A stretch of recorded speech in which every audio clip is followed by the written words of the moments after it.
This soup is made with blood, and even though it was hated, this was a staple in Spartan diet.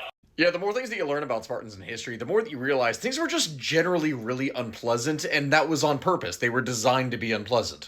As was explained in the previous video, that soup that was made of quite literally pig's blood and vinegar is something that was used for nutritional value, not anything for taste, because the Spartans did not want to focus on the pleasures of life. Instead, everything was focused on the militaristic nature of the state and war. Something that is only really possible, I guess, when over half of your population is quite literally composed of slaves.